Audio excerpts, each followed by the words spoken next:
ಜಮೀನ್ದಾರ್ ಕುಟುಂಬ ಹಿನ್ನೆಲೆಯಿಂದ ಬಂದರೂ ಬದುಕನ್ನ ನೊಂದವರ ಶೋಷಿತರ ದನಿಯನ್ನಾಗಿಸಿದ ಕಲಾಪ್ರೇಮಿ ರಂಗಕರ್ಮಿ ಸಾಹಿತಿ ಸಾಂಸ್ಕೃತಿಕ ರಾಯಭಾರಿ ದಿವಂಗತ ಡಾಕ್ಟರ್ ಡಿಕೆ ಚೌಟ ಅವರ 2ನೇ ವರ್ಷದ ನೆನಪು ಕಾರ್ಯಕ್ರಮವು ಮಂಜೇಶ್ವರದ ಗೋವಿಂದ ಪೈ ನಿವಾಸ ಗಿಳಿಬಿಂಡುವಿನಲ್ಲಿ ನಡೆಯಿತು.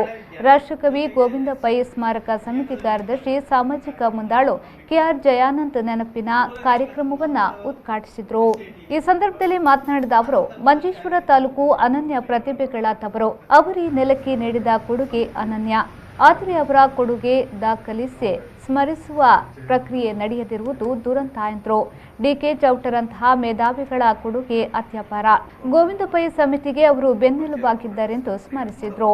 ಹಿರಿಯ ಪತ್ರಕರ್ತ ಕಣಿಪುರ ಮಾಸಿಕದ ಸಂಪಾದಕ ಎಂ.ನ ಚಂಬಲ್ತಿಮಾರ್ ಮುಖ್ಯ ಅತಿಥಿಗಳಾಗಿ ಡಾಕ್ಟರ್ ಡಿಕೆ ಚೌಟ ಅವರನ್ನು ನೆನಪಿಸಿದರು. ಸಾಧಾರಣವಾದ ಡಿಕೆ ಚೌಟನಾಡಿಗೆ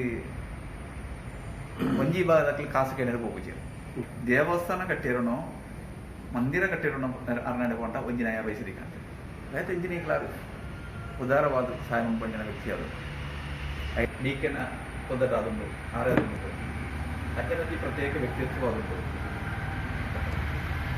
51 ಆ ಕಾಲದ MA ಅರ್ಥಶಾಸ್ತ್ರ ಪದವಿ ಪಡ್ಕೊಂಡು ಕಾರಣ ಕೈಗಾರಿಕಾ ಮೇಘಗಳು ಹೋಗ ರೈತೊಟ್ಟಿಗೆ ಆದನು ಸಾಹಿತ್ಯ ಅದು ಡಿಕೆ ಚೌಟರು ಹಲವಾರು ಪುಸ್ತಕಗಳು ಬರಪಲ್ಲ ಹಲವಾರು ಜನಗಳಿಗೆ ಸಹಾಯ ಮಾಡ್ಬೋದು ಏನಾರನ್ನ ಒಂಜಿ ನಾಟಕ ದೃಶ್ಯಾವಳಿ ನಾವು ಕರಿಯಜ್ಜರ್ನ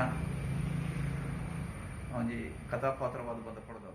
ಕೇಂದ್ರ ತುಳು ಅಕಾಡೆಮಿ ಅಧ್ಯಕ್ಷ ಉಮೇಶ್ ಸಾಲ್ಯಾನ್, ಹಿರಿಯ ರಂಗಕರ್ಮಿ, ಕೇರಳ ತುಳು ಅಕಾಡೆಮಿಯ ಸದಸ್ಯ ಬಾಲಕೃಷ್ಣ ಶೆಟ್ಟಿಗಾರ್, ಜಿಲ್ಲಾ ಕಾನೂನು ಸೇವಾ ಪ್ರಾಧಿಕಾರದ ದಿನೇಶ್ ಕೊಡಂಗೆ, ಬಿಎಂ ರಾಮಯ್ಯ ಶೆಟ್ಟಿ, ಲೈಬ್ರರಿ ಅಧ್ಯಕ್ಷ ಪ್ರಭಾಕರ್ ಶೆಟ್ಟಿ, ನಿವೃತ್ತ ವಿಜ್ಞಾನಿ ವಾಸುದೇವ ಕಣ್ವತೀರ್ಥ ಮೊದಲಾದವರು ಈ ಸಂದರ್ಭ ಉಪಸ್ಥಿತರಿದ್ದರು.